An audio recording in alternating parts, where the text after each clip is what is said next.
queen under crown of stone. 8 voracious beasts born from 8 restless nights.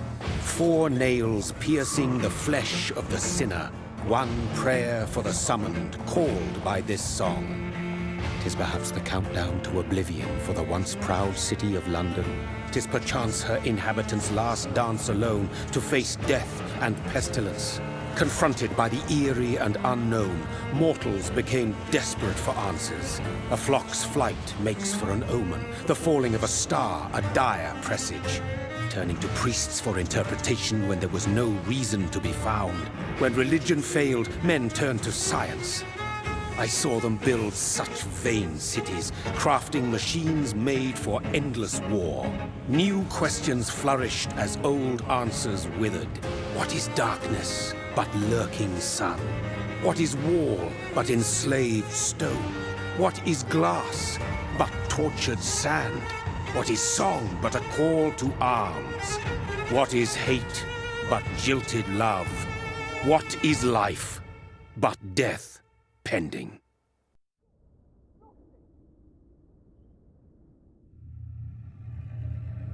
Death. Since the apple was plucked from the sacred tree, mortality was believed to be God's punishment, a righteous snare to keep mankind from ascending to the stars. They were all so wrong. Death is not a wicked thing, nor some holy retribution. A true punishment would be to never know its sweet kiss. Awaken from the harshness and be born once more.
Mary! Oh, no! Mary!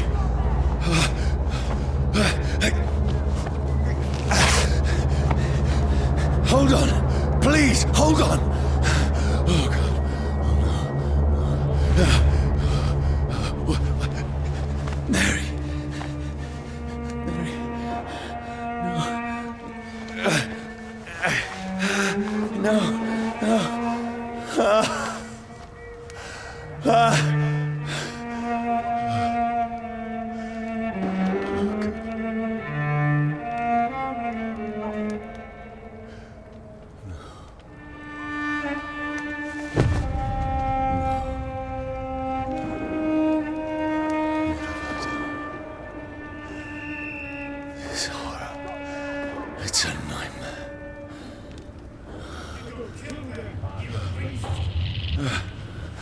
No! Please, a moment, let me explain!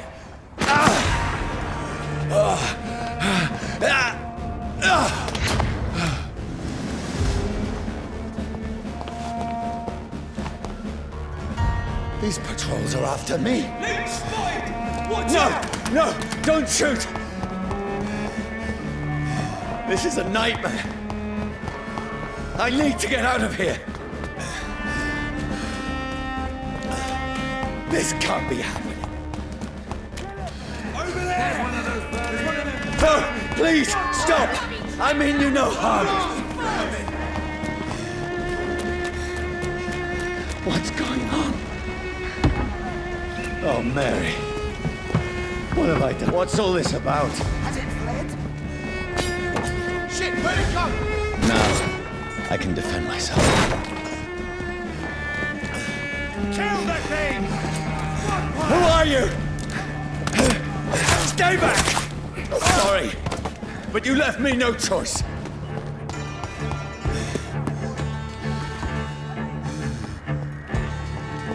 Who are you?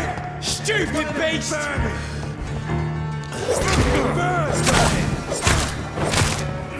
Sorry. There's one of them! Watch No, yourself! please, stop! Gone out like tingling. Who are you? Christ! He's dead! What do you want?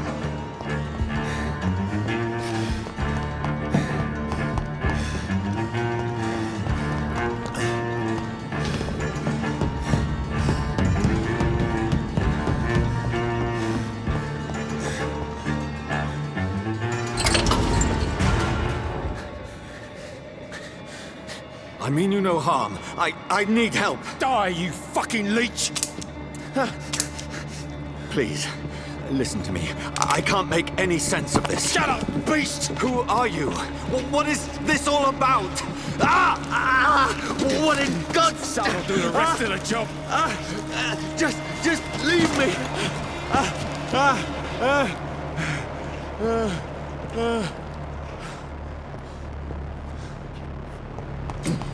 The sun. It feels like it's burning me to the bone. I need to find somewhere to hide. Let me go! It's locked.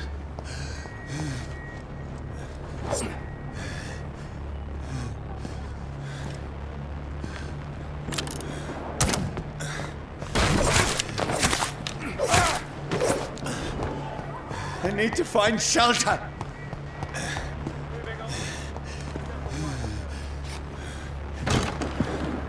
Is anybody there? What is this place?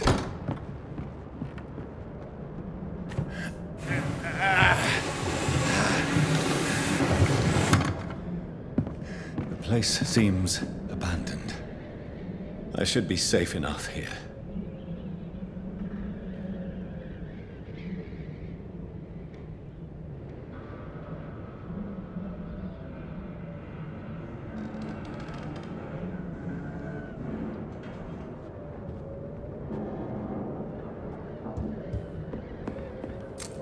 The sun is high. I cannot leave now.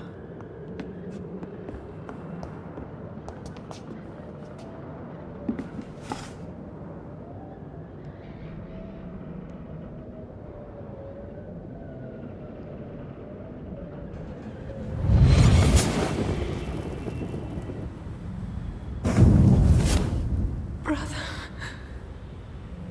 what have you done? Mary! Mary! Mary, I'm sorry. Whoever did this to us, I will find them.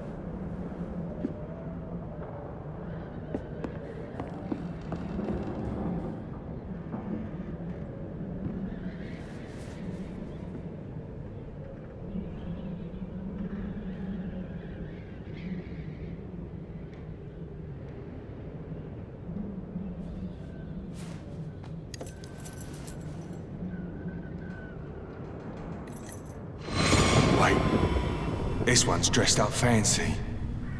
Let's run through his pockets. Picking the dead's pockets? Are you serious? I've still a rent to pay. He's got no more responsibilities. What's this? Gold watch. Beautiful it is. We fancy it and share the takings.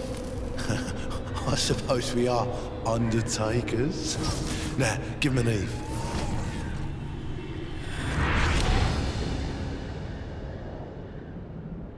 That's impossible.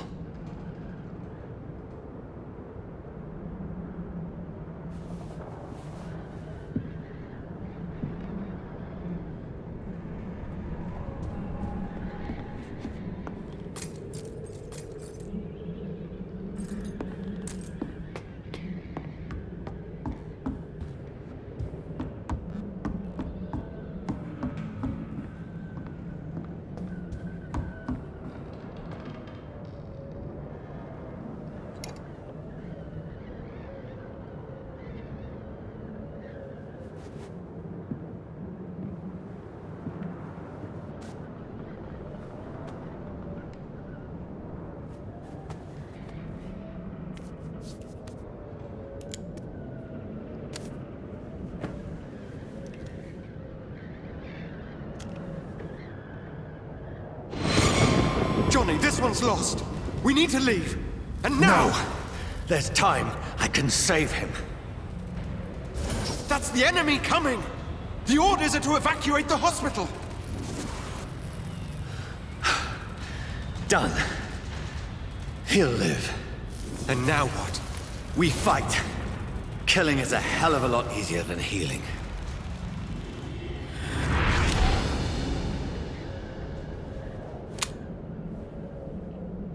No, it never got easy.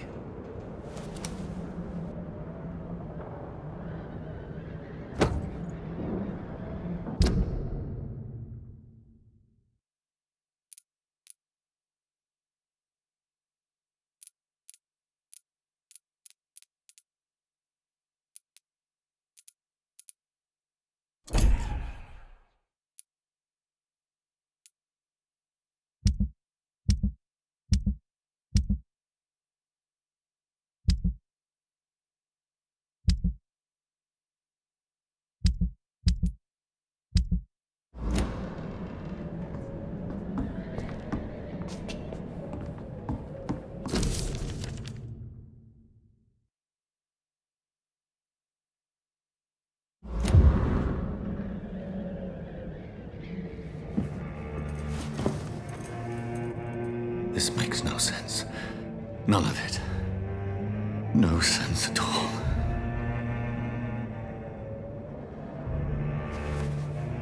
It's a nightmare. That's it.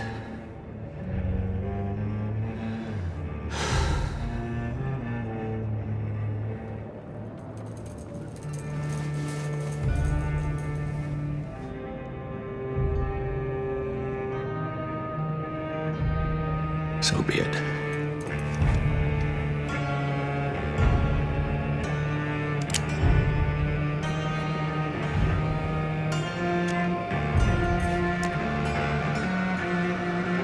Rational thinking only.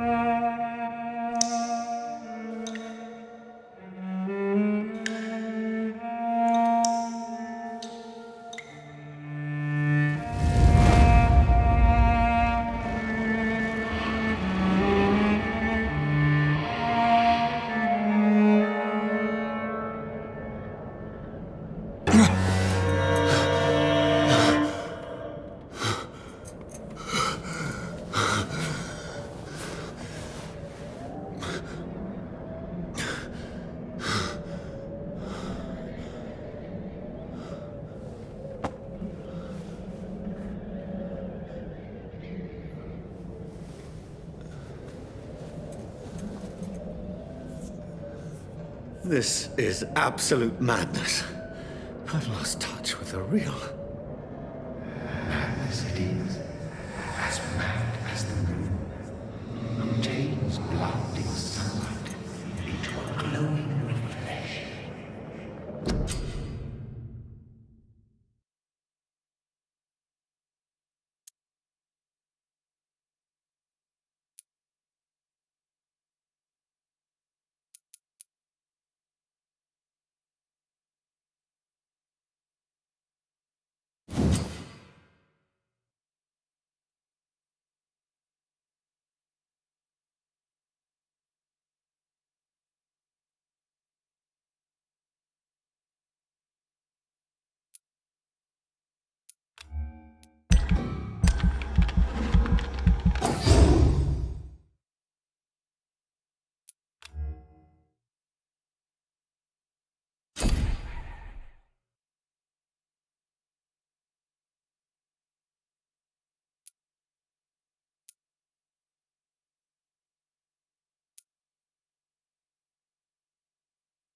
voice in my head.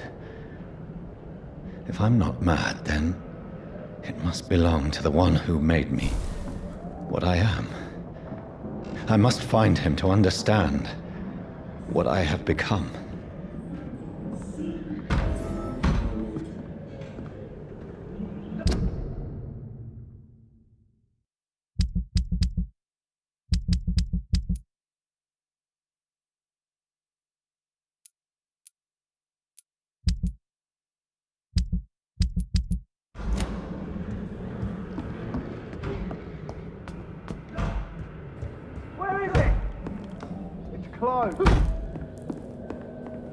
These people want me dead. I need to leave now.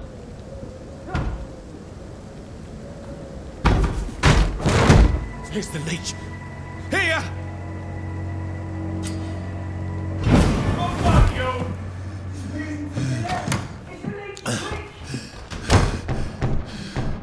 My head's spinning.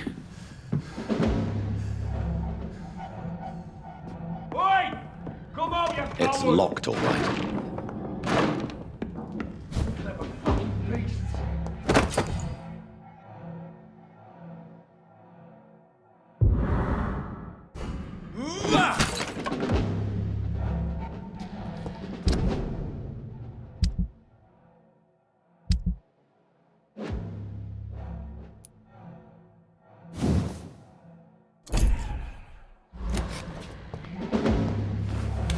I'm still in Southwark. I must reach the West End. Die, vermin!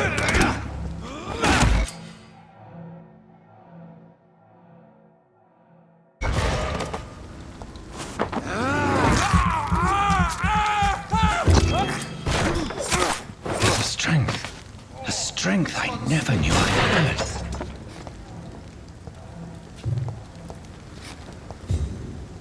See them fancy clothes? This one's top! This shouldn't be possible. Every sinew, every fiber of my being is afire.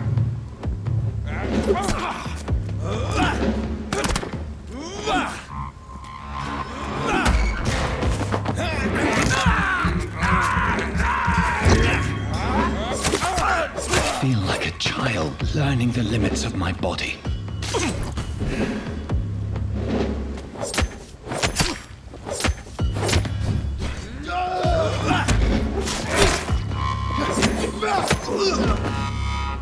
My strength, my reflexes.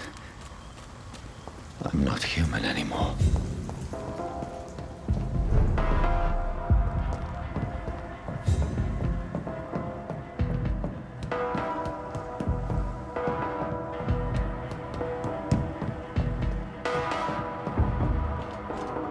My poor sister.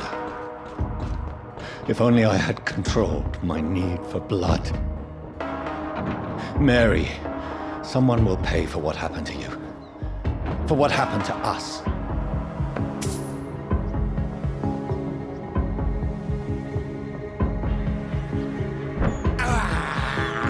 This is despicable.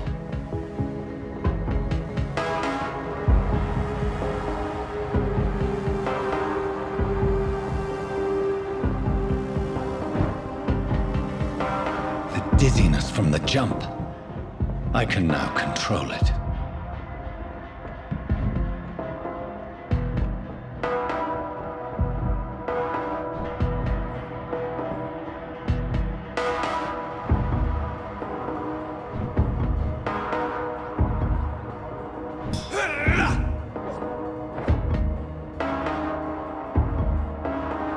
What will London have to say to me?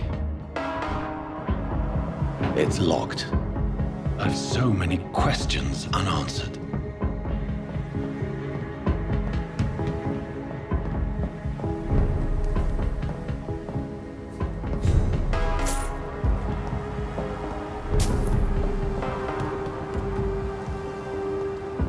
Another corpse. Have the very streets of London become a mausoleum?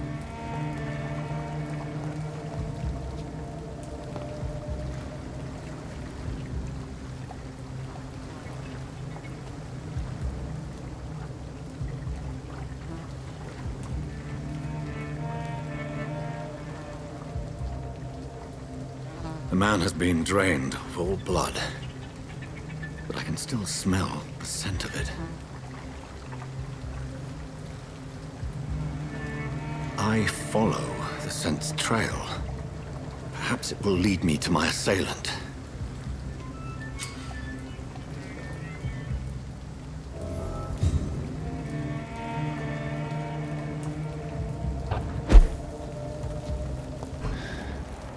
Fresh blood. The smell is so strong.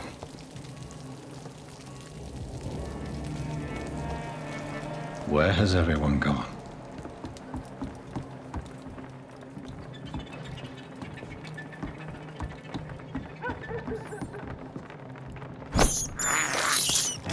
I can't believe I'm doing this.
At last, a little life. Whoever he may be, the killer recently entered this bar. Good evening, sir. I wondered if I could ask for your help. Wow, you look like you need a drink. Yes. I apologize for my outfit. It's been a long night. Been there, seen that. Don't worry, things can only get worse.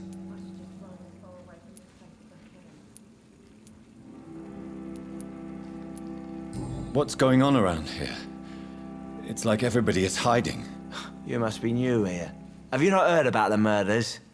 Everybody fears the return of the sewer dog.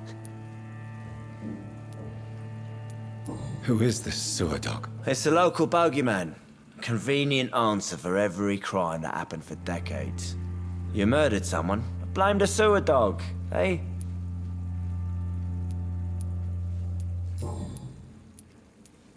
Has anybody entered the bar recently? Can't say. Sorry. I spent the night making love to that gorgeous bottle, see? This is important, sir. Are you sure no one has come in here in the last few hours? I don't know and I don't care. This is a free country. People still have the right to come and go, don't they? What's going on around here? It's like... You must... You make it sound like it's a fairy tale. People will always believe in monsters. It's easier than accepting their own darkness. We can all be monsters. I'll leave you to your bottle then. My God, sir, you look like Jonah's whale just spat you out of hell. Can I get you a drink? No, thank you. I'm not thirsty. Well, grab a chair and get some rest. This is going to be another long night. Why is it going to be a long night? You must be new around here. Don't you know about the murders? Tell me more about these murders. Every morning for the last few weeks, bodies have been found. And those poor sods didn't die of flu. Do the police have any leads on a suspect? Even before the outbreak, coppers never came round here. We're on our own. People die in these parts all the time, and no one cares. Where am I? Where is this place? You're at my bar, sir, the Turquoise Turtle. The last ray of light in this dangerous part of town. So you're open all night? Yep. Figured people might need a place to rest in these dark times. Aren't you scared? Scared of what? All the bad shit happens out on the foggy streets. And I never go outside. I'm looking for someone who might have passed through here recently. Wondered if you might help. It's been quiet tonight. The only other person I've seen went straight up to his room. Thought it was kind of rude, actually. You mean he's still here? Well, yeah. He paid for the entire week.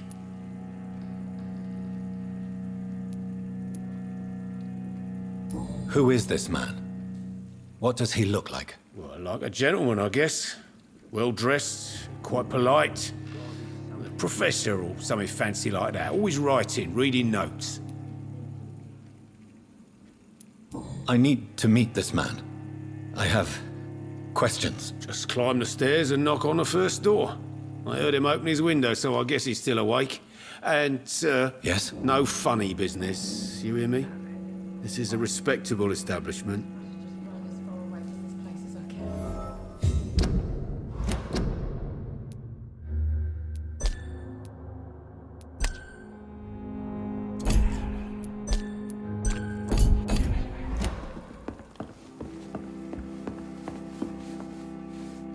Hello, sir. Are you all right? Is there any way I can help you? I don't know. Maybe you could just talk to me. Maybe you prefer to speak with Tom, then. He's more agreeable talking to strangers. I just want to talk. I didn't mean to scare you. I'm not afraid, sir. It's just I've other customers to take care of. I only see one customer. Oh. Oh, yeah. Of course. I mean, I best check on them.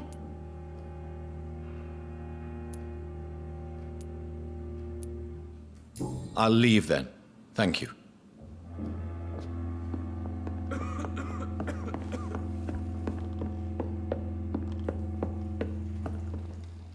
This is no place for you. Prewen has several patrols roaming the area. They do not pursue me. But they're looking for vampires, and they're most efficient.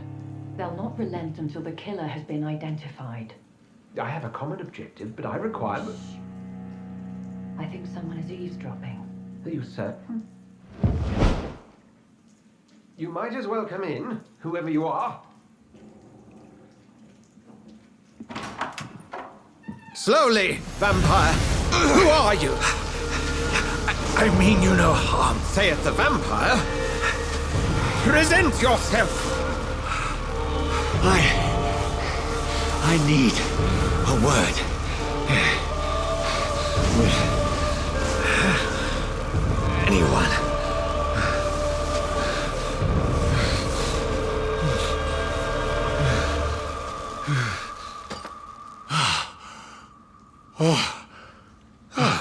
Well, that's something I can do for you.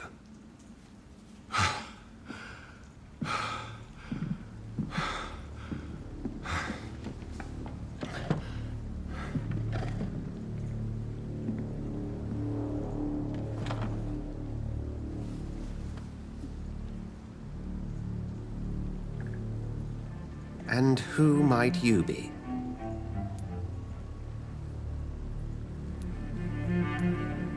Tell me, who are you? First, tell me what you want. Then I may tell you. That's none of your concern. Sir, you have entered my room in the middle of the night, pale as a corpse and shaking like a tree. So please, indulge me. Something Someone is molesting people. In fact, killing them. Biting them. The calling card of a vampire. Like you.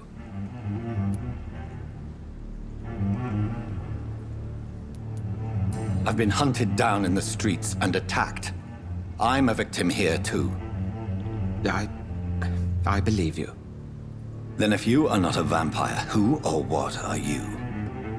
Dr. Edgar Swansea of the Brotherhood of St. Paul. I'm performing an independent investigation here in an attempt to understand precisely what is going on.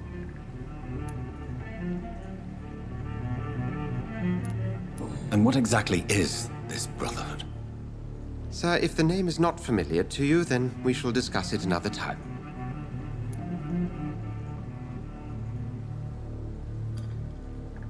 Then help me find the culprit.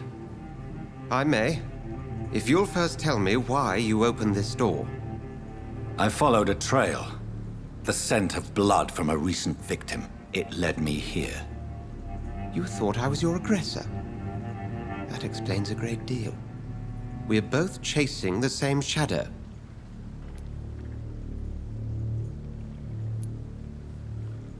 A shadow, indeed.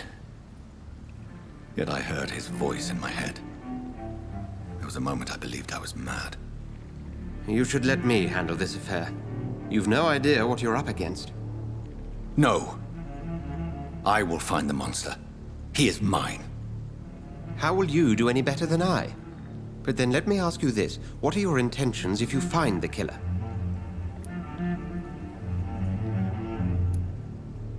I will at last have the answers to my questions. Then I can only wish you good hunting. And pray we shall meet again.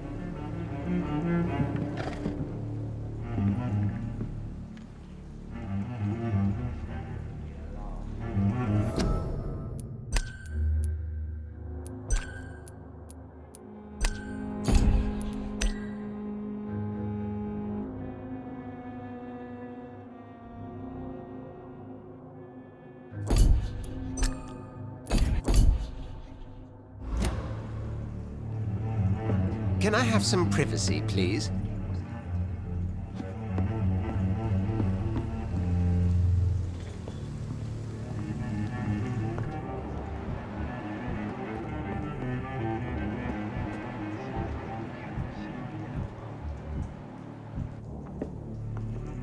If Swansea is not my attacker, it means somebody else came here tonight. Someone must know something. There's gotta be something can be done to get out of this bullshit mess.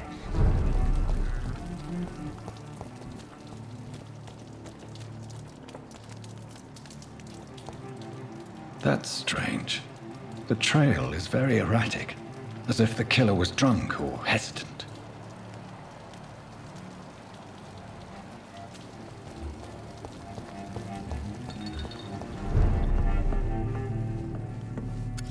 Hello, sir. May I disturb you again? And you're still ugly as sin. Has anybody entered the bar recently? Can't say. Sorry. I spent the night making love to that gorgeous bottle, see? This is important, sir. I don't know, and I don't... I'll leave you to your bot. Evening, sir. Can I help you? I have a few questions for you. Well, if you must. What's going on around here? Where is everyone? Too many dead, sir. First the epidemic, and now all these terrible murders. The murders.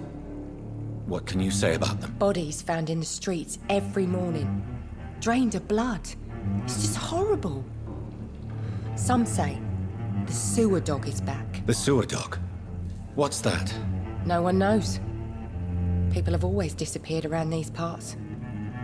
The ancients say it's the sewer dog coming out to feed. But now he's killing in the streets. I spoke to Dr. Swansea. He's not the man I'm looking for. Now, I want the truth. The truth? What do you mean? I suspect that someone else was here tonight.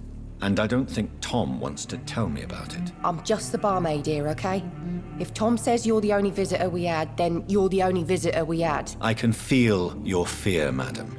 Please tell me what's going on. It's Will. William Bishop. He came in here earlier tonight and he... Well, I thought he was going to clock someone.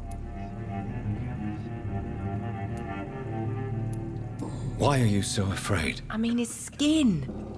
His hands. I scrubbed every glass and every chair that he touched.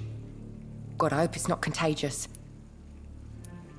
Tell me about this William Bishop. Will was a sailor who worked at the canning factory before he lost that job. A nice bloke, really. He's never been violent. Until tonight. Why keep it a secret? Why not tell me about it? Tom's nothing if not loyal. After Will lost his job, he offered him one ear. They used to be good mates. But recently, well... Will started to get very aggressive. I see. Thank you for your candor. I'll be sure to talk to Tom.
Not long ago, this sort of mess would have given me a laugh. Welcome back. Did you find what you were after? I can't say I have. Are you sure no one else came into your bar before I arrived? Hey, I told you, you were the only other stranger I've had. Tom, talk to me about the visit from your old friend, William. Yes, Will came by tonight, but he's not my friend anymore. Who is he? William? Just an old sailor who loves his gin too much. He worked for years at the canning factory before it closed. Is he dangerous? Yeah. Like many drunks, he's all bark and no bite. He can barely stand up most of the time. How was he tonight? Was he different? Sicker than usual, perhaps. He whined and mumbled about how mean people were to him and how he'd like to talk to me outside, and then he left when I refused. Why lie to me if he is not your friend? I didn't lie. I said you were my only unannounced customer, and that's the truth. I need to find him. It's a matter of urgency. Do you know where he is? You could try his boat. It's up by the North Pier. He sleeps there when he's too drunk to get home. Please describe him to me.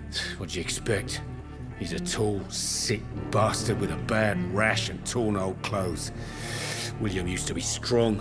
Now he's a mess. Thank you, Tom. If you see him, tell him I don't want him back here unless he cleans up his act, okay?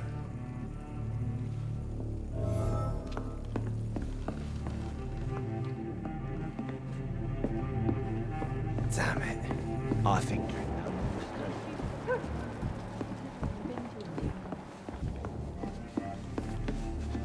Please, leave me alone. You best talk to Tom.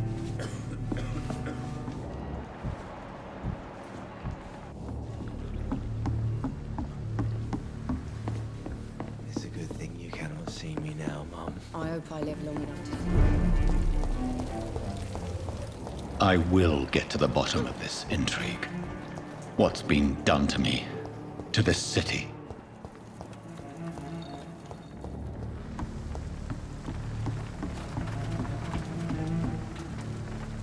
The body is still warm. This man has just been drained of blood.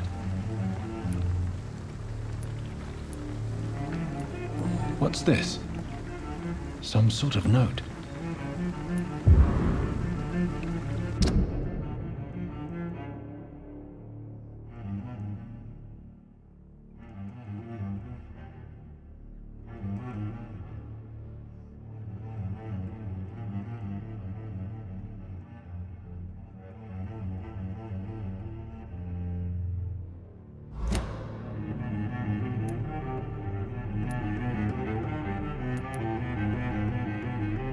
These men, they're a company of professional vampire hunters. This corpse has been dried of its blood, just like the previous victim. This man was armed. He tried to defend himself. Blood and empty gin bottles. This bishop fellow is something of a heavy drinker. There are blood splats on the other side of the canal. I must reach that barge.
Ammunition crate. Good. I may need a lot of bullets. I feel like I'm back on the front line again.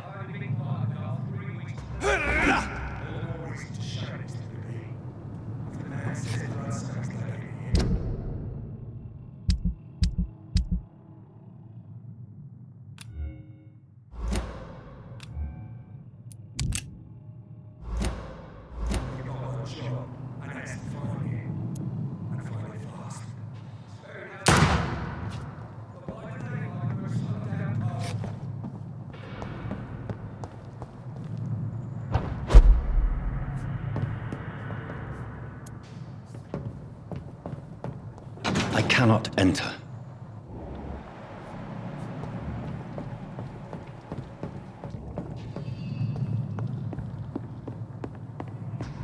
Best run along home, sir. Stop right now!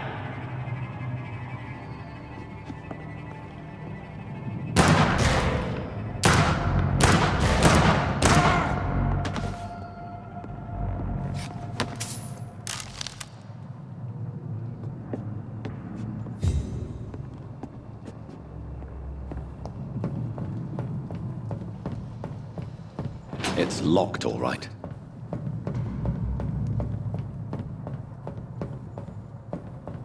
I cannot enter.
See them fancy clothes?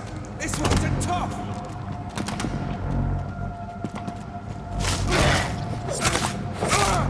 Murdering bastard! Oh Christ!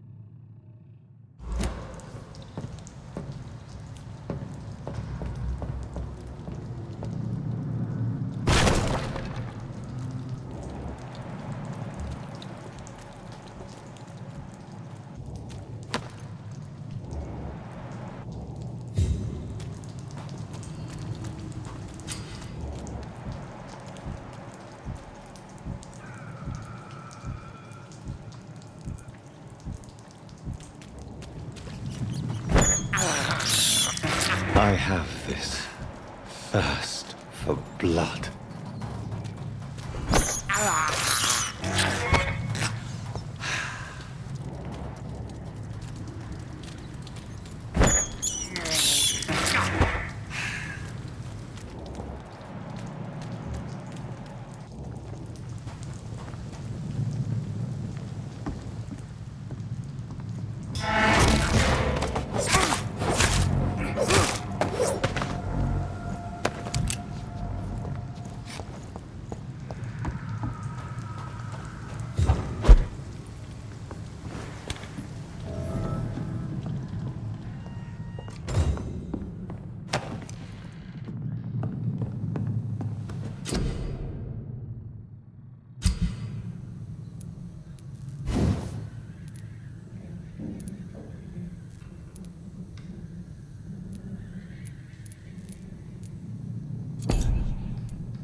Fresh blood.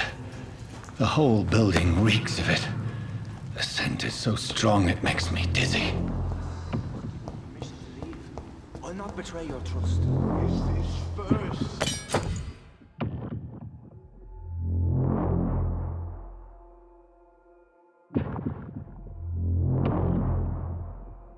See ya.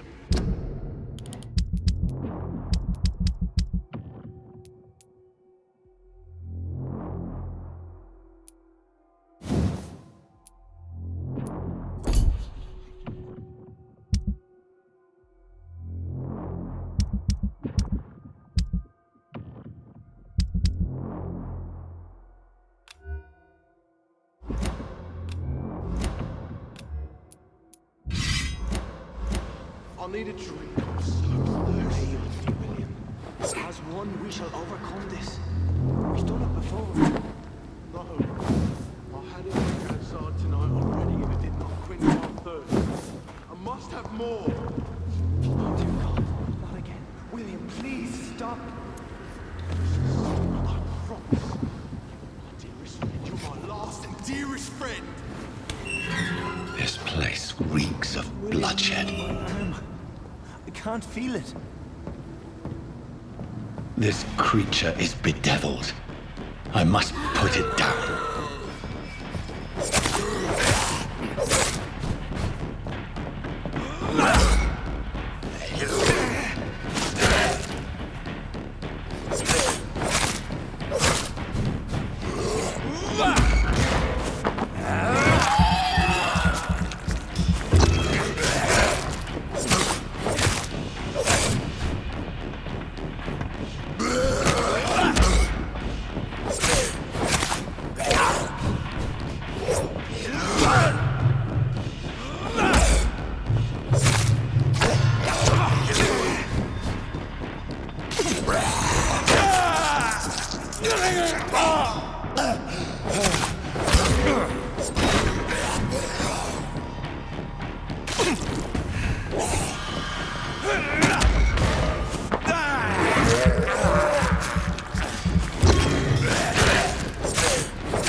William, please.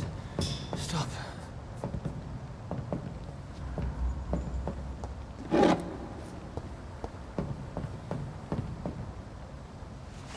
William was an honorable man. I could have saved him. Mr. Hampton, are you in there? I knew him well, another lost soul, a kindred spirit. Sir, listen to the sound of my voice. I'm a doctor. You're suffering from shock. I must return to my flock. They'll stray without me.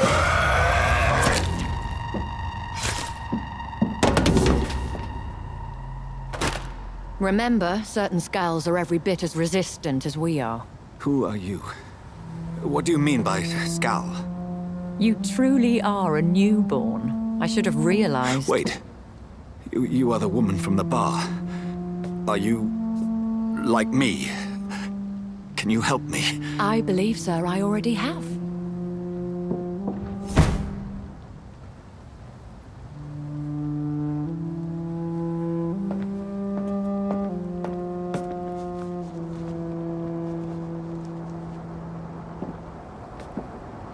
By George and the Saints, you've solved the mystery of these terrible murders. Patience, good fellows, I've come to offer help. Just give me a moment to secure my boat. We can leave this awful place. William was not the evil man they claimed. He was just taken by the thirst. He needed his drink. This man requires medical attention. We'll see he gets to the nearest hospital. No, please, I must tend to my fold. My flock needs me. There, sir. Go with the good Dr. Swansea. He's resourceful, and I'm sure he'll take good care of you. You'd best come as well. The sun is soon to rise, and you'll need a place to rest. I just need a moment. If I can learn something about what has happened to William, I'll be a step closer to understanding what happened to me.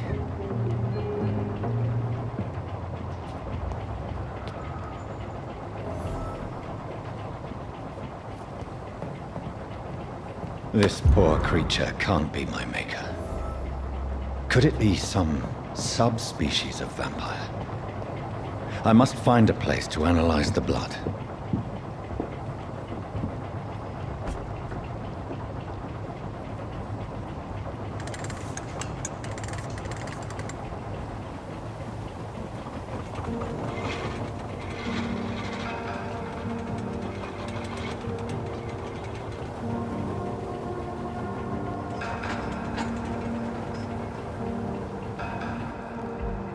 Where are we headed? We're on our way to the Pembroke Hospital. It's just across the canal. They'll have a bed for poor Mr. Hampton. William was... What manner of creature was he? Predator, prey, villain, and victim. Who can say? The important thing is that he's been stopped. Duly noted. And the woman? What... Who is she? What woman? Oh, don't play me for a fool. You used me to locate that skull. You must know who she is.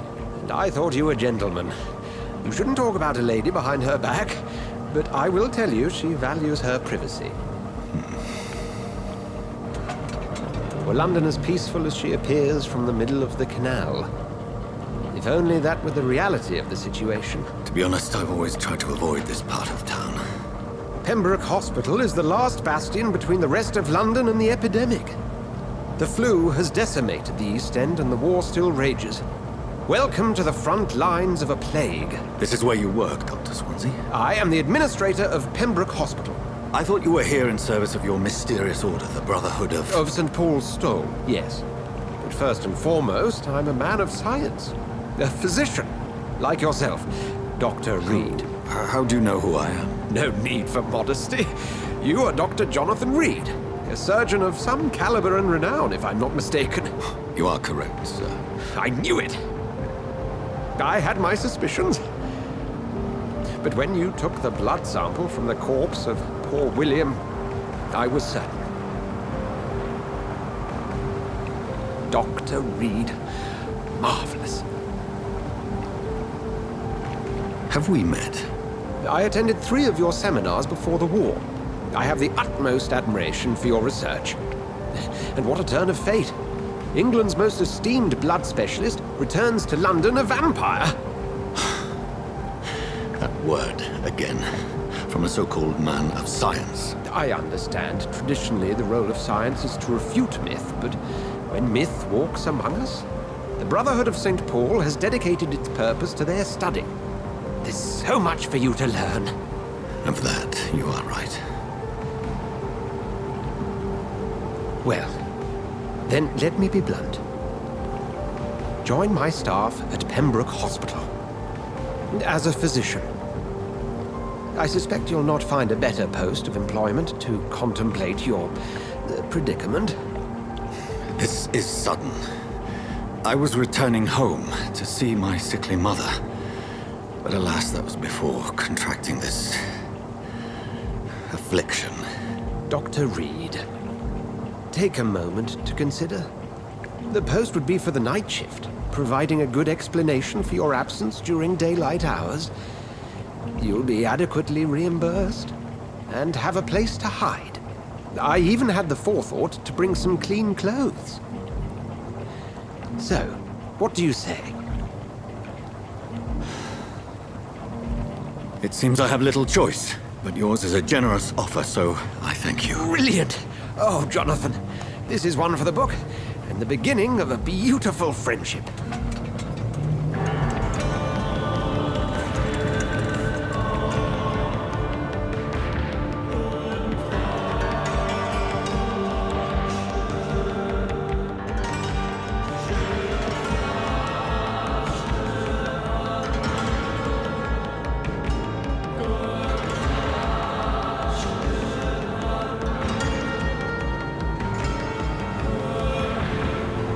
Dr. Swansea, thank goodness. I was beginning to be concerned. Worry no more, Nurse Crane, for I bring good news. Oh, Doctor, what a night. We lost 2 more patients. Nurse Scow said she couldn't take it anymore and resigned. Yes, well, I'll make a new rota in the morning. In the meantime, find a good bed for Mr. Hampton. Be sure to pay attention to his needs. Of course, Doctor. Oh, and Dorothy? Yes, Doctor? Dr. Reed here has just returned from the front. He served King and Country and will be joining us here at Pembroke. We're very lucky to have gained a surgeon of his talent, and one so experienced in blood transfusions. That is good news indeed, Doctor. Oh, yes.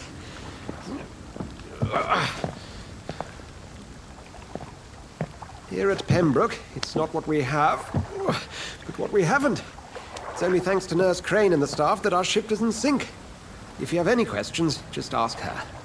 Duly noted. Thank you. Your assistance is required, Dr. Swansea, immediately. Welcome aboard, Jonathan. We'll catch up after my rounds. Coming, Nurse Crane. I'm coming.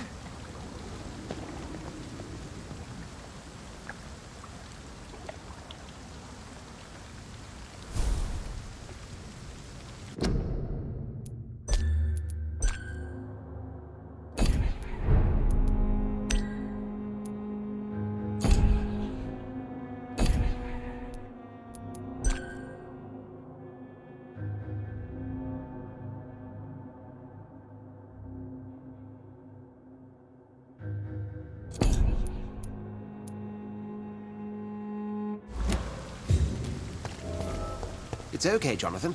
I'll see you later.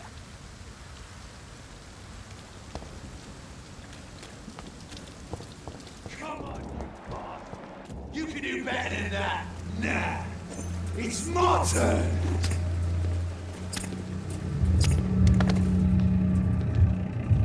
Rotten ore, Christie. Each heart contains the secret of life. Drink at this river. Try it all.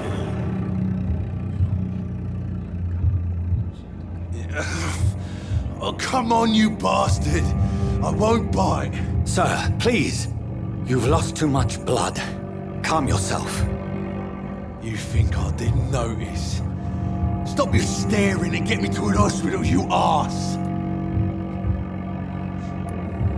Insulting a good Samaritan. Not exactly the way to get rescued. All right, sorry. I am in pain here. My guts are spilling out onto the street and you're yabbering on. Yes. That's a very nasty wound you've got there. Take my word, I am a doctor. Dr. Jonathan Reed. Name's Clay Cox. I'd appreciate you helping me to a better place, Doc. Follow me, Mr. Cox. Let me assist you to that better place.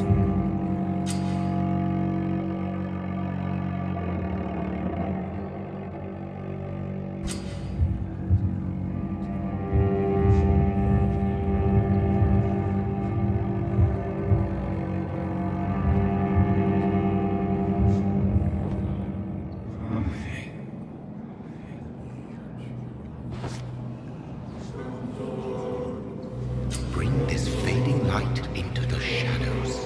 Dance with him the dance of life and death.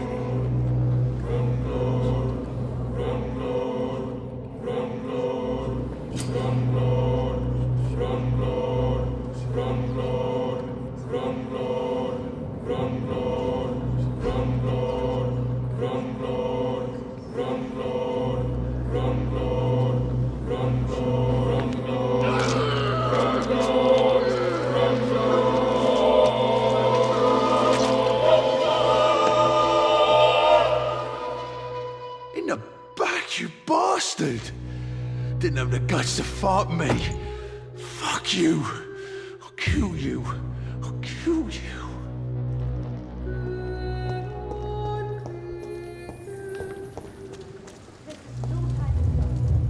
To taste a life, to embrace its most intimate secrets. Such a burden, such a divine sin.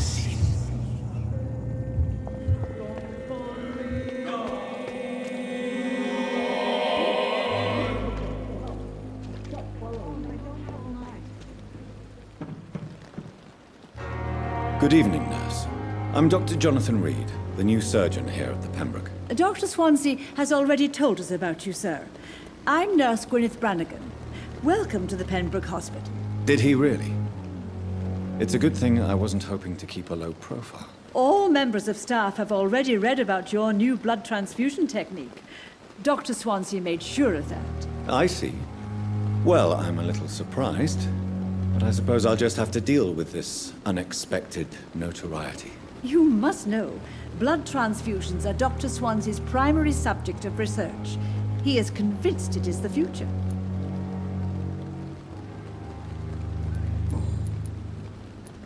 How are things here? Not good, to say the least.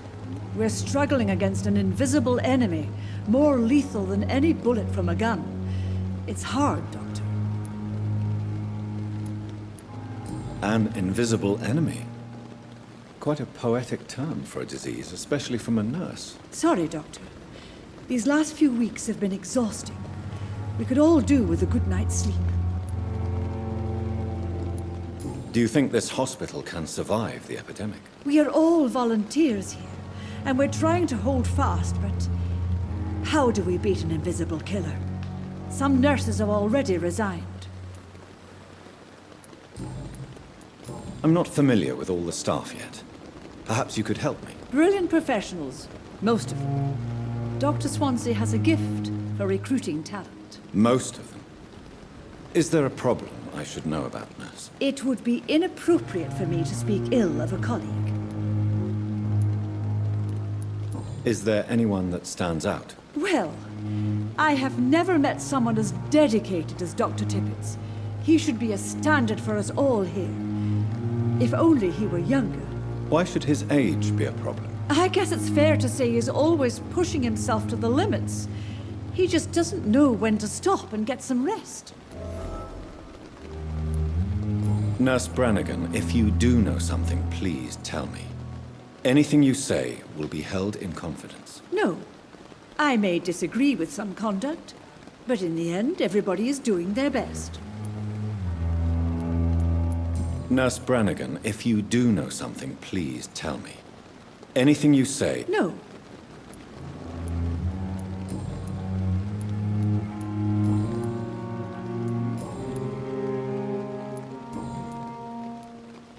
Goodbye, nurse. Call me if you need assistance. Good evening, Nurse Brannigan. Good evening, Doctor. Goodbye, nurse. Call me if you need assistance.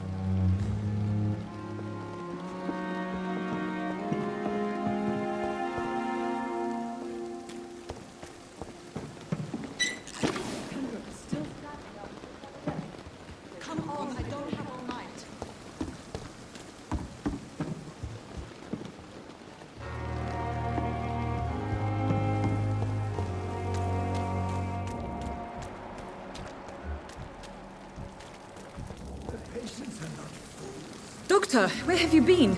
I've little time to play hide and seek with new staff members, no matter how illustrious they may be. I apologize, nurse. I needed some time to myself. This has been the longest and strangest night of my life. You delivered poor Mr. Hampton from a terrible fate. The means to that end should be of little concern, Doctor. Thank you, nurse. What can I do for you? Dr. Swansea insisted we provide you a quiet office. You'll find it on the second floor with your name on the door. Thank you. Nurse Crane, isn't it? Yes, Dorothy Crane. Welcome to Pembroke Hospital, Dr. Reed. Your office has been prepared. I would like to ask a few questions first. And Mr. Hampton, the patient we brought in, how does he fare? I gave him a sedative to help him sleep. Poor thing was in quite a state of shock. What kind of man is Dr. Swansea?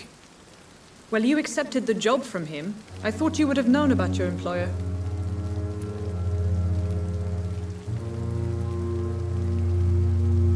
Apologies, I've only just met him the once. This is sudden. I've only just returned to England. Dr. Swansea is a brilliant surgeon and the most compassionate physician. It's right to assume Dr. Swansea knows far more about me than I do about him. You'll get to know him soon enough, and better than me. The administrator has better things to do than mix with us. If you could point me in the direction of my room again, nurse. Second floor of the hospital, left after the stairs. It's the last vacant office at the end of the corridor. Thank you, Nurse Crane.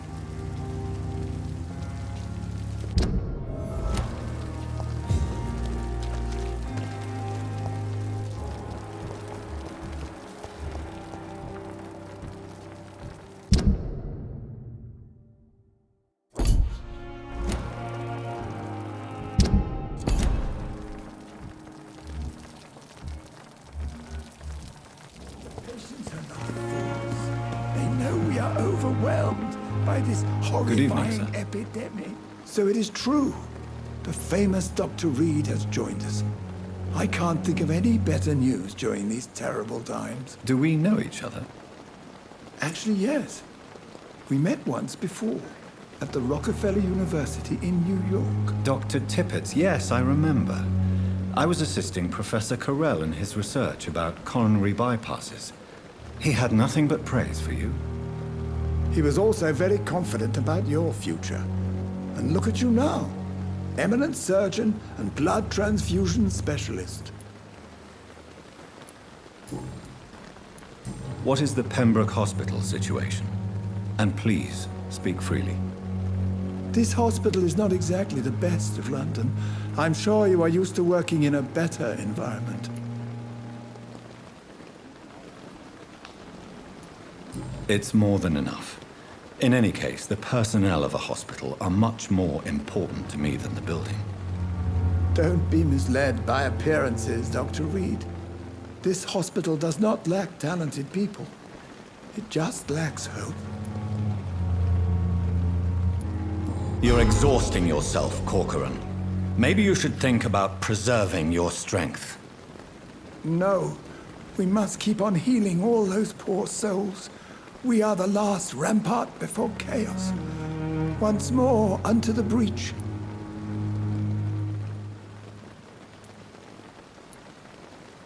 Nurse Brannigan is worried about you, Doctor. She should not have told you that. I will have a word with her. You don't have to blame her for her honesty. I'm not that kind of man, my dear Jonathan. Actually, Nurse Brannigan's opinion is the only one I may listen to.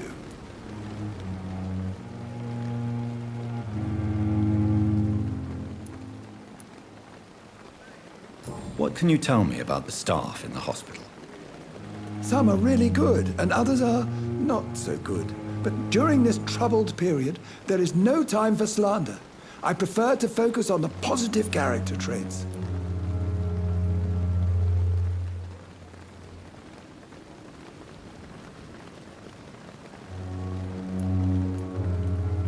Tell me more about cherished people, then. Nurse Brannigan is a pearl. She is the most helpful and dedicated nurse I've ever worked with. A clever and cheerful woman. You really seem to admire her skills. I'll go even further. If she was a man, she would be a damn fine practitioner. Any opinion about the management? I don't always agree with Dr. Swansea's reserve, but I must admit he does all he can to keep this facility running during this crisis. Ah, yes, the burden of command. I was fed up with this concept while serving as a medical officer. Don't get me wrong. Swansea's a good administrator. I just wish he would get out of his office now and again.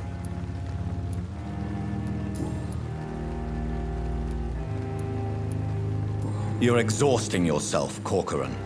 Maybe you... No. Nurse Brannigan, you don't have to...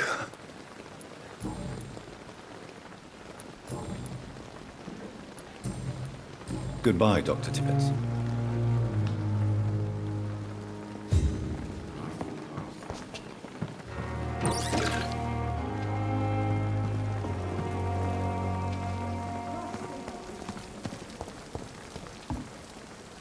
Good evening, sir. I'm Dr. Jonathan Reed. I'm new here. I've already heard about you, Dr. Reed. I'm Milton Hooks, the ambulance driver for this shithole of a hospital. That's quite a blunt introduction, Mr. Hooks. You can call me Milton. I like to speak my mind, Dr. Reed. Perk of the job. Don't judge me, and I won't judge you. I'm not sure I understand what you're talking about.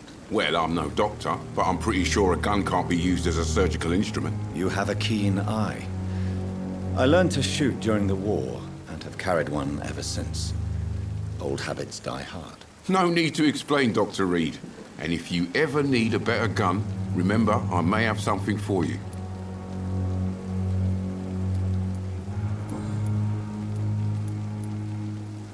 How is the situation around here? You want to hear the situation is all right? It's fucking awful. We lack everything, and it's getting worse every day. So what do you do exactly in this hospital? Apart from smuggling guns, I mean. I've been an ambulance driver since... too long, I guess. I bring sick people here night and day. It's a dirty job, but I get it done. Most of the time. It sounds like things have been a bit rough recently. What's happened? Yesterday I got attacked by the patient I was bringing here. I escaped through the hospital's garden, but I lost my wallet when I was running. You left an infected patient outside the hospital? That's incredibly dangerous. Go there yourself if you want, but be careful, Doctor. I'd rather not bring your dead body back. Since you're on the front line, how is the sanitary situation in this vicinity? It's a complete disaster. It's even getting dangerous to enter some streets or buildings. Even the locals attack you. Are you really smuggling weapons through the hospital? And why not? I've already been attacked by patients, you know. And by gang members willing to steal my money. But you're not defending yourself. You're selling guns to civilians. You keep people alive your own way, Doctor. I offer them another way to protect their health.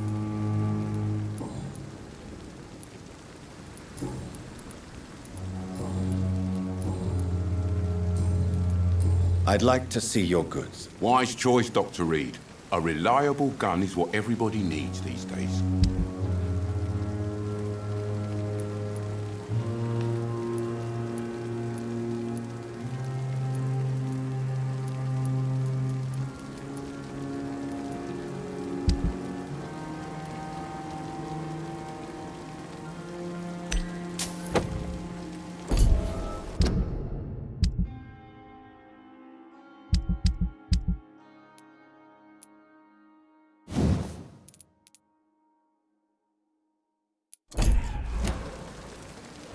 Good evening, Milton. Good evening, Doctor.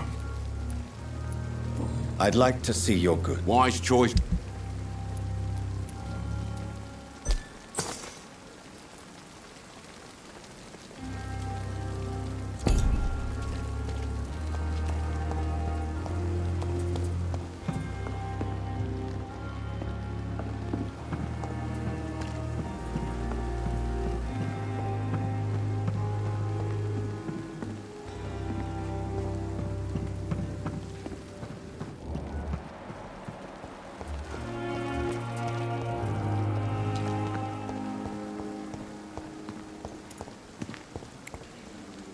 Dr. Swansea is right. Perhaps I should This place seems perfect to conduct my research.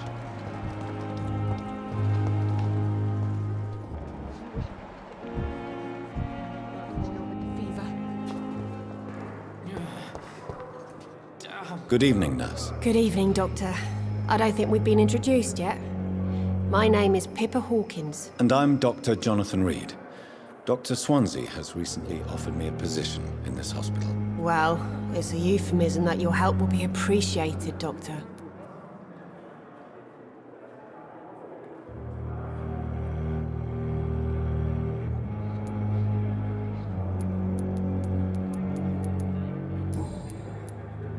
How would you describe the situation at the Pembroke Hospital? It's serious.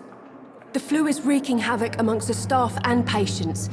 We are running out of everything. Nurse Hawkins, the Spanish flu won't last forever. Even the Black Plague didn't kill everyone. I wish I could believe you. But what if this epidemic was worse? What if in the end, nobody was spared? You must get a hold of yourself, nurse. Sorry, I'm exhausted. No one has any idea when this epidemic will be over.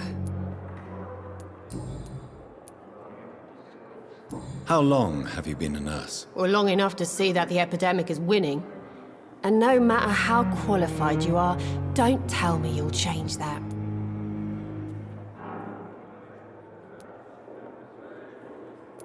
You'd be surprised what dedication can achieve, Nurse Hawkins. In medicine, sometimes we're just a test result away from a miracle. Sorry, Doctor. I don't want to sound bitter, but I'm just too tired to give a pep talk like Nurse Brannigan. How is the Pembroke staff coping with the epidemic? Well, not well. Milton, the ambulance driver, is even more grumpy than usual, especially concerning doctors. Why does Milton dislike doctors? I don't know. Just ask him. But be warned, Milton is not the chatty type.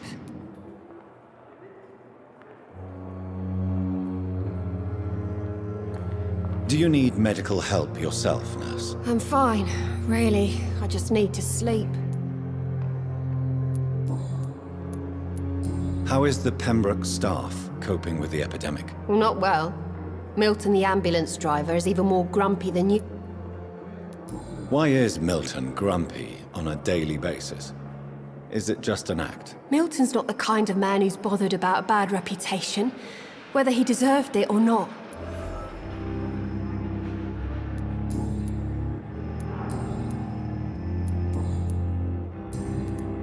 Goodbye, Nurse Hawkins.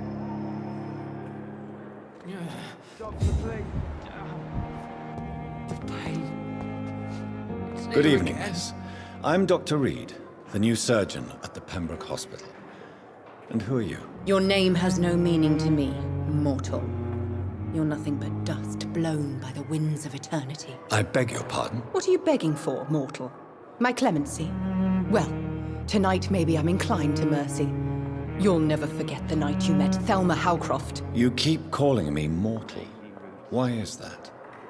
And if I'm mortal, what are you? Well, Dr. Reed, if you must know, I'm a vampire.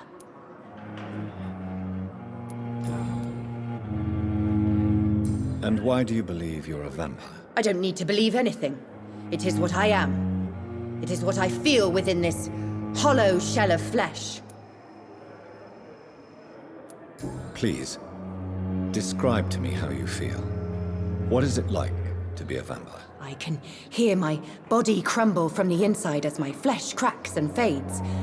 I sense the last pulse of postulant blood within my drying veins. I need new blood. I see. Have you ever heard of Cotard syndrome, Miss Howcroft? Never. It's a mental illness discovered by a French neurologist named Jules Cotard. The affected patients are delusional. They believe that they are putrefying, that they are dead, a ghost or a ghoul. Or in your case, a vampire. Delusional, you say?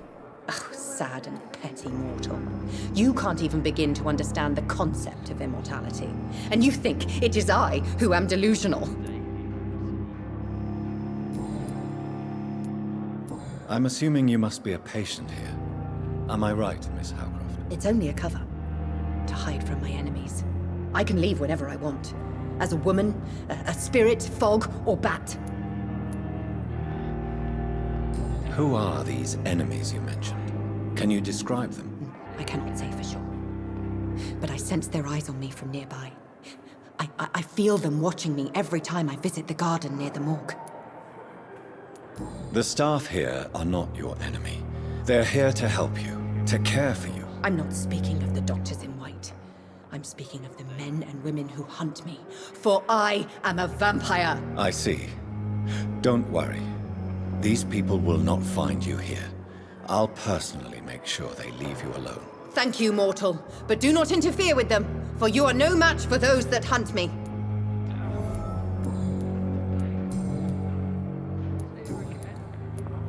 Who are you really, Miss Howcroft? I mean, apart from being a vampire. Is that not enough for you, puny mortal? What do you require? Proof of my powers? I'm curious to know who you were before becoming a vampire. It was such a long time ago, I don't remember. Centuries of unholy life can have strange effects on one's minds, you see?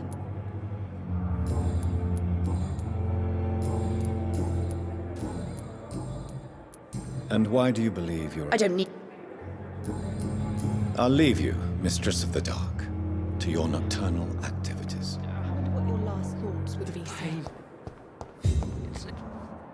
Good evening, sir. Can I help you? Unless you're here to fix my face. No. I don't think you can help me. I'm Dr. Reed. I've recently taken the position of head surgeon here. War injuries, am I right? You guessed right, Doctor. German shell took my pretty little mug right off. But they still call me Thomas Elwood. How is your stay with us, Mr. Elwood? Oh, it's bliss. I just escaped death in the trenches to be surrounded again by the moans of the dying. Can I ask you precisely why you're a patient here? It's the pain, sir. The drugs don't work. It just hurts under the scars, if you get my drift. Who is treating you? Is someone in particular looking after your case? Nobody since the old and tired doctor spoke to me. Started to think I was forgotten about. Wouldn't blame you. You don't seem worried by that. My face hurts so much more when I smile or cry. I've learned it's easier not to speak. But be assured I'm smiling inside. Can I do anything for your pain? Nurses gave me a bunch of pills. No effect. Told you. It's like the flames are under my skin, burning away.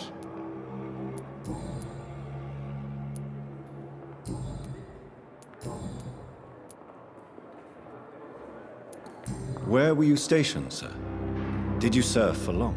I really don't want to talk about all this shit. No offense. I was pushing too much. I served in France myself. I just wanted to know what happened to you. You were an officer, weren't you? Then I doubt we fought the same war, sir. No offense. How close are you to Miss Hallcroft?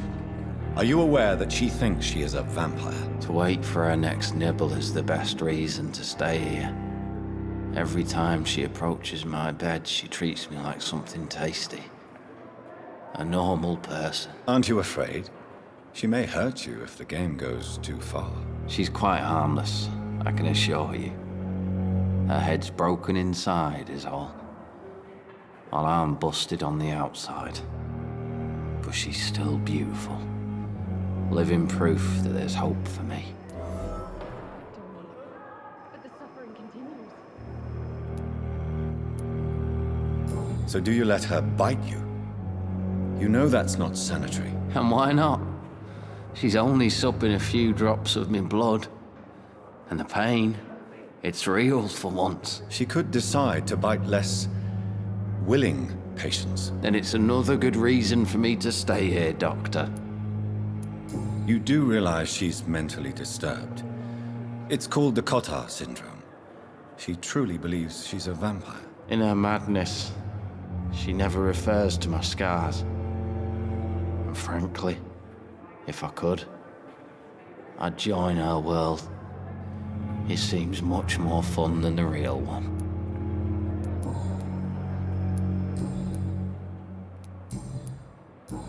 Goodbye for now, Mr. Elwood. Fear and disgust on every street corner.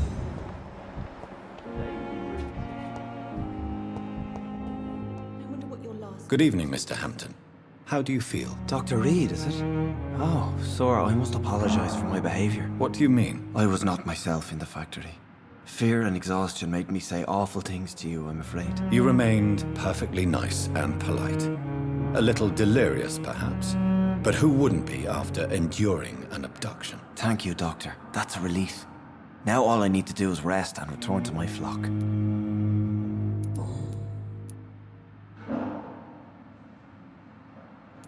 What is the general situation in the East End docks? The situation has always been tough, with a lot of tensions between the gangs and the dockers' trade union. The Wet Boot Boys are very nervous since they lost their leader. Who leads the gang now? Since Clay Cox went missing, it's his wife Edwina who runs the show, with the assistance of her minion, Booth Digby. Has the gang been threatening you? Ah, no. I've had this nickname for so long, you know, the sad saint of the East End. No one dares to bug a saint, not even criminals.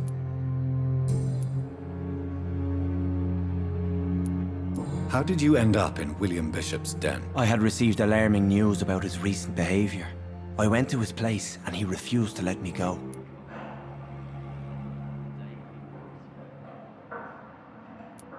Why did he abduct you? William was an alcoholic. His addiction suddenly changed to blood.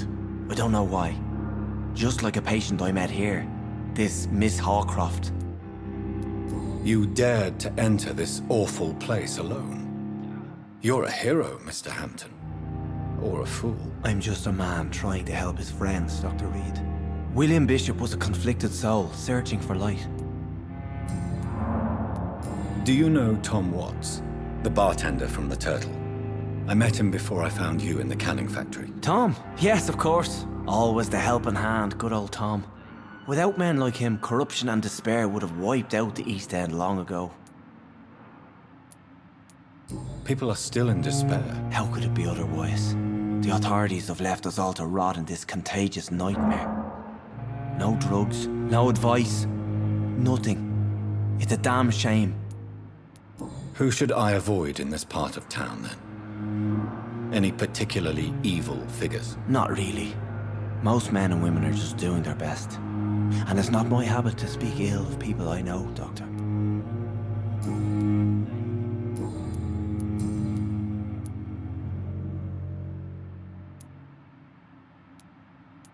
How do you feel, Mr. Hampton? Medically speaking, I mean. I feel exhausted. Beyond exhaustion, actually. William drank so much of my blood in his madness. I feel empty. You're in good hands here. Dr. Swansea is well versed in blood transfusion, and I'm sure he'll take the best care of you. Thank you, sir. I believe all I need is rest, and then I can go back to the people who need me. What do you do for a living, Mr. Hampton? I can't help but notice the cross around your neck. I manage a night asylum for the poor and homeless of the docks, and I try to guide the lost and hesitant on the right path to our Lord. Why didn't you use your cross against William Bishop? To repel him somehow? That's a very strange question, Doctor. A cross is no magical token, if that's what you were trying to say. Not mine, anyway. Are you a priest, Mr. Hampton? A deacon, maybe? Not at all, Doctor. I'm just a man of faith willing to preach the good word. Have you made friends since you arrived? Not really, but I recognize Miss Harriet Jones. I knew her when she lived by the docks. That poor woman had such a miserable life. You never came to see her here at Pembroke? Receiving visits when sick can be an important part of the healing process, you know. We're not just bodies. You're preaching to the converted now, Doctor. To be truly honest, I thought she was dead. She left the docks many months ago. Goodbye, Mr. Hampton. We'll talk again later. It's locked.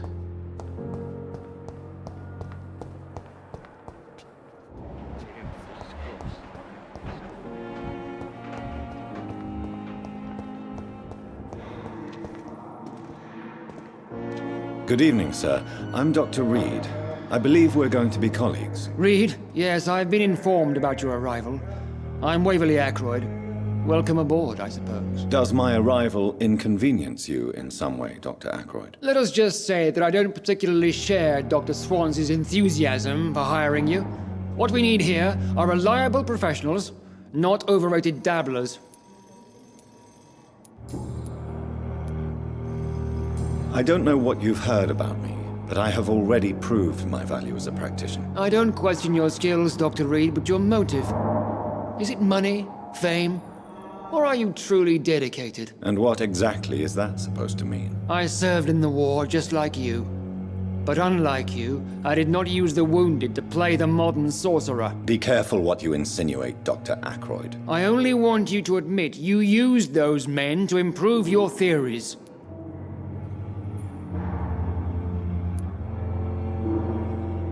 This is ridiculous.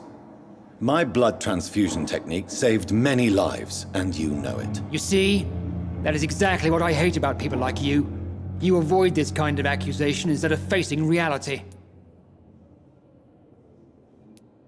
It seems you have bad memories of your military service. I refuse to see this industrial slaughter as scientific progress. War only reveals the worst in men. We can at least agree on something, Dr. Ackroyd.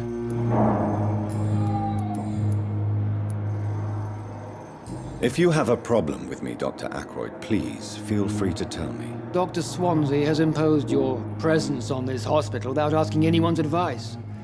The benefit of his position. But I don't agree with it. I know we've never met before, but I believe this hospital could use all the help it can get. You will agree with that, I'm sure. Oh, but I have heard about you, Dr. Reed. Of course, you can't say the same about me, since I have not wasted my time courting the press. There is no need for such animosity between us.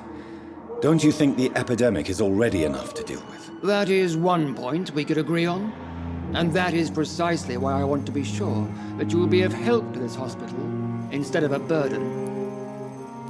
Since your tenure in this hospital is longer than mine, perhaps you can tell me more about this place. Let's just say I'm tired of the carelessness around me. I have always respected the skills of Dr. Swansea, but over time his enthusiasm has become displaced. Carelessness? Exactly what are you talking about? We're here to save lives. The people who trust us are not volunteering for experimentation. They're here to be healed. I don't intend to run any radical experiments, Doctor. Even if I, as any good practitioner should, express an interest in pushing the boundaries of medical research. Modern medical methods were created through audacity and ego. But there are rules in our line of work, and they're here to protect our patients.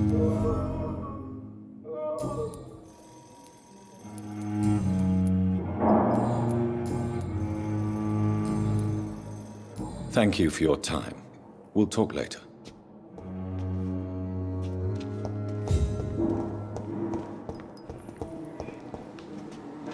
Good evening, Doctor. I believe we're going to be working together. Dr. Reed. Dr. Swansea informed us of your arrival, but I could not dare to believe we'd have such good fortune. Such an honor, sir. Thank you. And you are? I am Thoreau Strickland, Dr. Thoreau Strickland. I'm a great admirer of your work, Dr. Reed.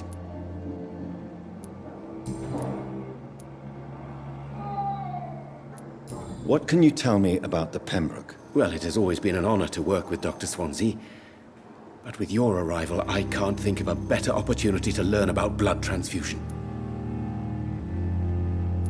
You seem quite optimistic. It's a rare and precious attitude in these difficult times. I'm convinced that this epidemic is a test of endurance and dedication for us men of science. Questions remain about our capacity to resolve the situation. True. Last summer, during the first wave of the epidemic, I used to joke with Milton about the extra work. We're not smiling now. Do you need help with anything in particular? Well, yes, maybe. I'm waiting for a batch of products I ordered for my personal research, yet my supplier seems to have vanished. Do you want me to play the errand boy for you? Oh no, Dr. Reed. But if you went personally to his shop, what with your reputation and all, he wouldn't dare to refuse the products I need. I see. Well, give me the address, for I may pass by if I have time. Please, could you tell me something about yourself? I'm a great admirer of your work concerning blood transfusion, Dr. Reed. I run my own experiments. I'm convinced it's the future. I based my technique on my mentor's research. He helped me perfect my method. What is yours? I'd rather not talk about it. For now, it's just theories and first approach. My process is purely experimental. and unsuccessful. As long as you're cautious and methodical, you may remain empty-handed, but you won't fail. You're not the first one to warn me, but I am convinced knowledge is the main weapon against the ravages of this epidemic. What made you choose to be a doctor? I'm not ashamed to admit you and your work have inspired me. I am honored to have the opportunity to work by your side. It's always a pleasure to share scientific and medical knowledge with someone eager to learn. I'll be glad to help you if I can. This epidemic may be the century's most terrible disaster, but I'm convinced that we, as doctors, are the only ones able to defeat it. What do you think of Dr. Ackroyd's aversion to modern medical methods? It's a shame he's so narrow-minded. Dr. Swansea taught me that science is about exploring uncharted territory. I'm convinced that's true. With the influenza and all that's going on, you should put your differences aside, don't you think? Why is it so difficult to work together? I believe that if Dr. Ackroyd had been the one to discover the transfusion process, he would be the first to recommend its use. So you believe it's just a question of jealousy and pride? Dr. Ackroyd is as proud as he is blinded by his obsolete concept of medical science. Tell me more about your willingness to experiment with new medical techniques. Harvey Fiddick is a patient suffering from a severe injury that could cripple him if not treated correctly. I'm convinced your blood transfusion technique could help him. What is it you really want? To save him, or to prove your point? Fair question. I want nothing but to save my patient, Dr. Reed. Especially since I know Mr. Fiddick's story. Tell me Mr. Fiddick's story. Our first diagnosis was compromised because Mr. Fiddick lied to us about the real origin of his injury. He first claimed it was an accident. But why would he hide such crucial information from us? Because he is a proud father, ashamed of putting his children at risk because of his own negligence. This personal involvement could also appear to be a lack of impartiality. You must know that a good surgeon must remain neutral. I agree. But that does not excuse Dr. Ackroyd's behavior. A man who did not even take time to converse with his patient. Do you think keeping his distance was a mistake? All I know is that I'm taking care of human beings with desires, hopes, and fears. Not some biological machine comprised of blood, bones, and flesh. Goodbye, Dr. Strickland.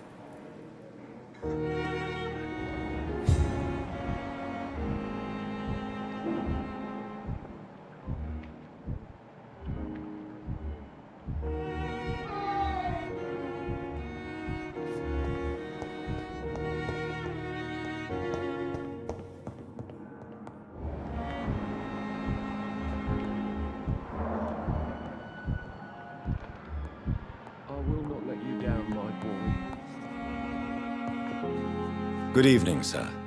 I'm Dr. Reed. May I help you? I don't know if a third opinion is needed. Your colleagues are already arguing about my condition. I see. Would you mind telling me more about your situation? I'm Harvey Fiddick. All I want is to get me bloody arm fixed properly.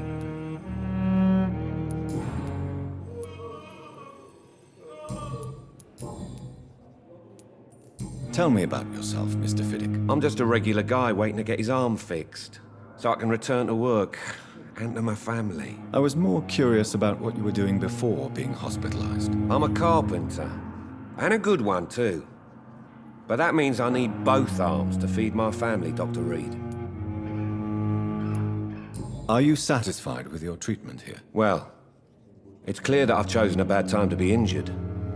Forgive my bluntness, but you seem overwhelmed by cases of the flu. I won't lie to you about it. I'm afraid we are. Are you sure you don't want to operate yourself, Dr. Reed? I have the feeling you're very capable, and your colleagues seem to think so too. In other circumstances, you would be right. But for now, I don't think I can take on the responsibility. My apologies. Tell me about the doctors who are arguing about your case. Strickland and Ackroyd. They both want the best for me, but there's a lot of pride there. Doctors are no different from carpenters, it seems. What do you mean? I often had professional arguments with rivals on a building site. Difference is, I disagreed about wooden nails, not flesh and bones. Tell me about your injury, Harvey. Why do you feel so guilty about it? My wife died because of me. And now I may lose everything because I've been careless enough to hurt myself. What an arsehole.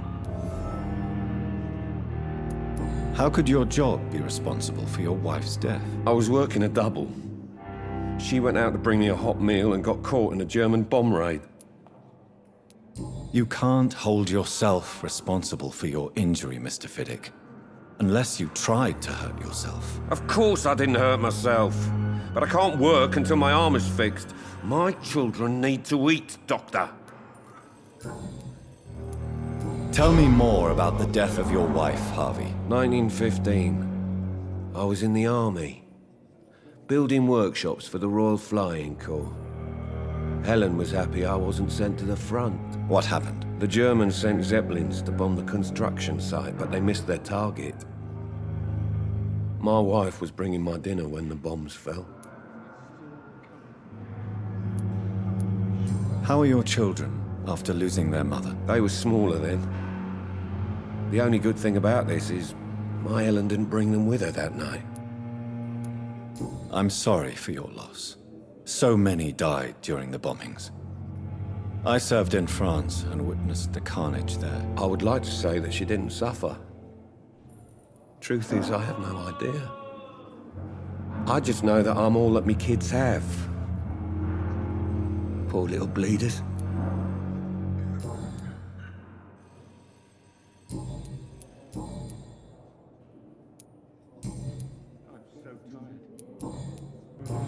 Goodbye for now, Mr. Fiddick. I'll see you later. I will not let you down, my boy.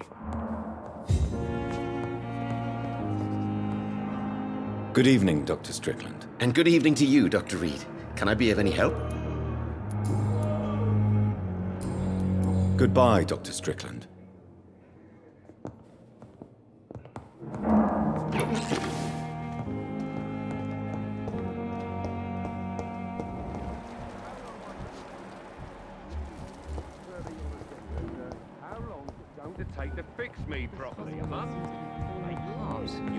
But in the circumstances, I'm willing to give you the benefit of the doubt. Good evening, madam. Can I help you? It's my son who needs you, sir. I'm Dr. Jonathan Reed. How can I help your son? I'm Beatrice Goswick, mother of Mortimer Goswick. Could you check on him, please, Dr. Reed? I've heard much of your talents as a physician.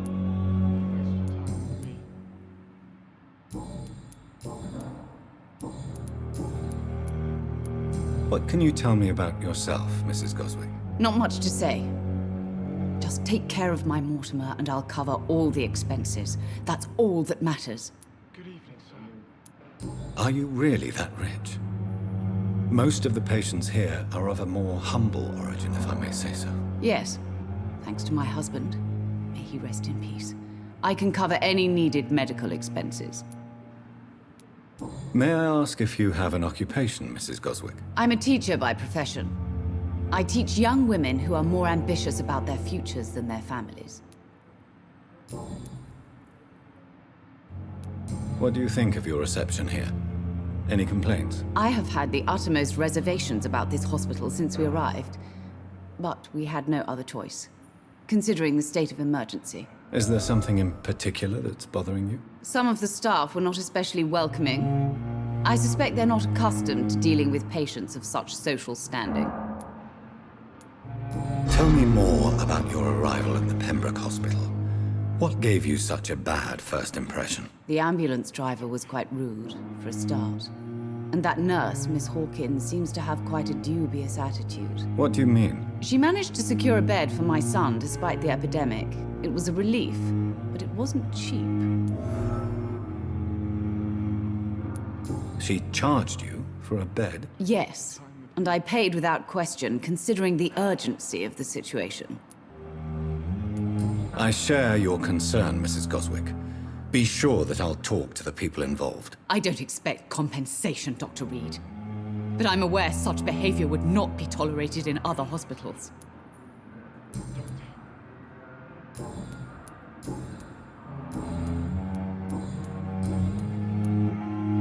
Goodbye, Mrs. Goswick. Good evening. I'm Dr. Reed. Can I help at all? No. Really?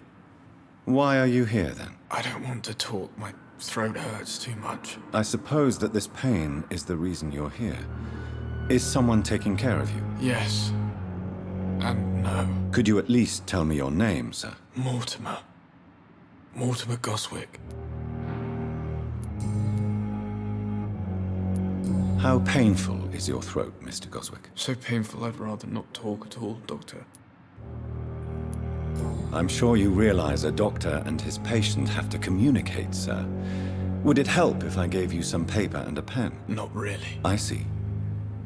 Then maybe it's not just your throat that hurts, Mr. Goswick. Perhaps your sore throat is just the consequence of something more hurtful. Yes, maybe. But I don't want to talk or even write about it now. Why did your mother have you hospitalized here? She seems convinced this is a bad hospital. My mother just wants the best for me. She won't rest while I'm here. She'd go all the way to hell and back to help me. Is your mother bothering you? As your doctor, I can ask her to leave you alone if you would prefer. That's tempting, Doctor. But you have no idea what my mother is capable of. She would tie herself to my bed if you asked her to leave. Pembroke Hospital may look unorthodox, but rest assured you're in good hands here. It's not me you have to convince, Dr. Reed. It's my mother. How painful is your throat, Mr. Goswick? So painful I'd rather not. I'll let you get some rest, then. I'm all right. Good evening, Mr. Goswick. How are you? I'm okay. Tell me about yourself, Mr. Goswick. I don't want to talk, Doctor. I have to go now, sir. But don't hesitate to contact me if you need any help. Good evening, sir. Doctor.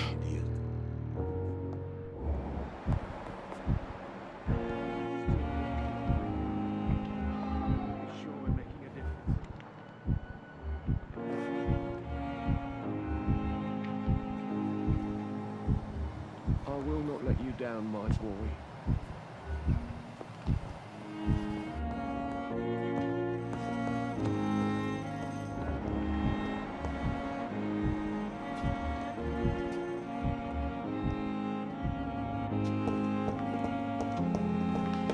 Thelma Howcroft said she was being watched by vampire hunters. Where are they hiding? I should investigate.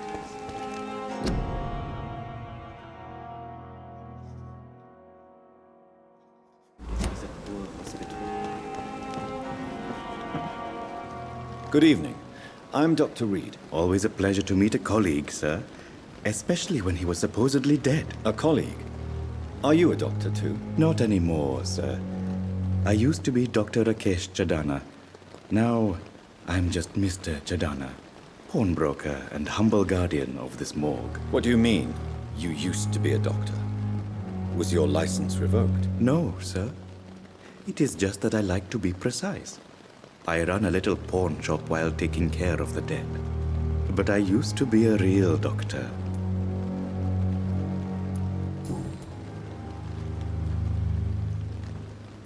Have we met before? I don't think so, sir. Why? When we first talked, you said you were glad to meet me since I was reported dead. Funny story, sir. Your sister came here a few nights ago. You were missing, and she was looking for your body. She must be very relieved now. Do you work here alone? Yes, very easy work, sir. All I have to do is watch a few bodies. The situation was very different when the main morgue was still open. Why close the hospital's main morgue? It was for sanitary reasons after the beginning of the epidemic. Cadavers had to be moved to the nearest mass grave. Why do you have to watch these bodies? Because these poor fellows have no names. We keep them in case someone comes looking for the missing. Sadly, very rarely happens. Are you afraid or uneasy being surrounded by so many corpses? Why should I? These bodies are empty vessels. Flesh left to decay. Poof. No soul anymore. All gone. An interesting point of view. And quite an exotic one, too. Most people fear, or at least have a respect, for dead flesh. Sir, as a medic during the war, I learned to face my death and the death of others. It's the pain we have to tame, not death itself. How did you get this job? After I left the army, I worked as an undertaker down by the docks. A dangerous place with many an unpleasant business there. Milton Hooks helped me get a job here.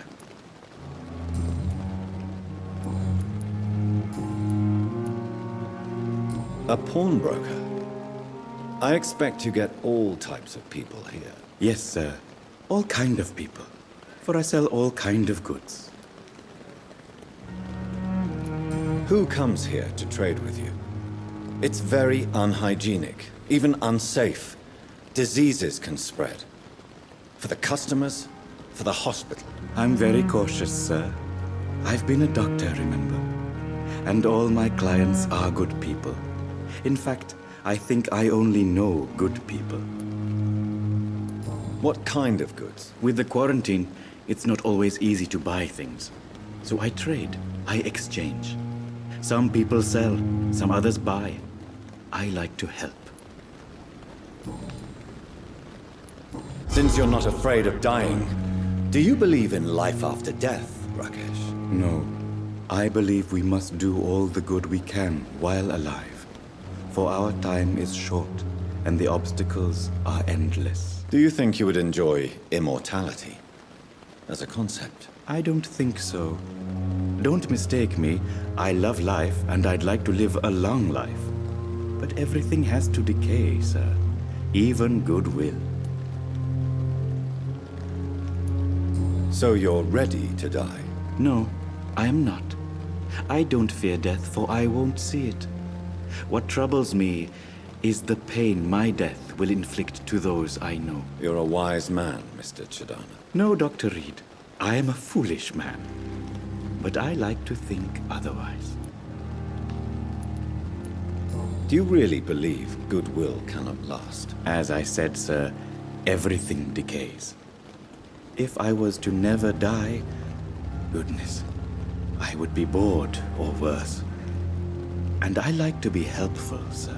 Quite depressing, wouldn't you say? Yes, but the good news is, we'll all die before losing our humanity, sir.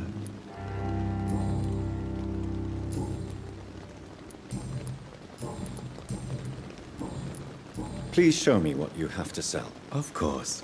It's just trinkets and curios, really. But I'm sure they can be useful.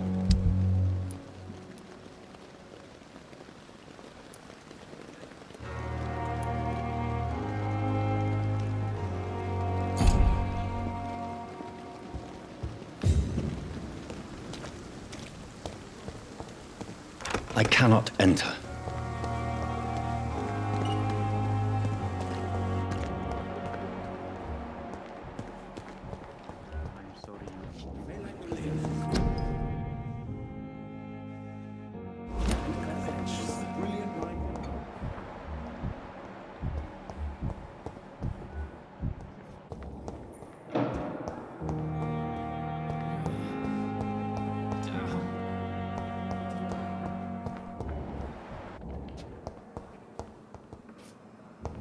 It's locked.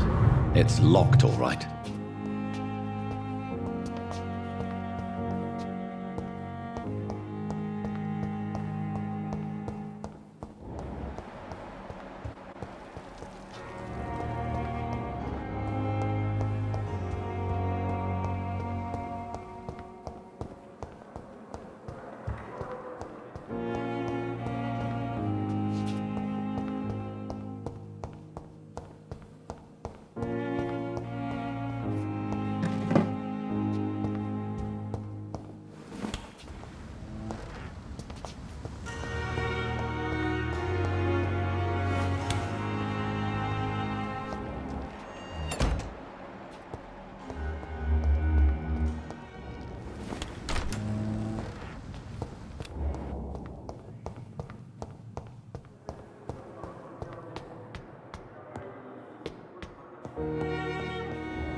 It's locked.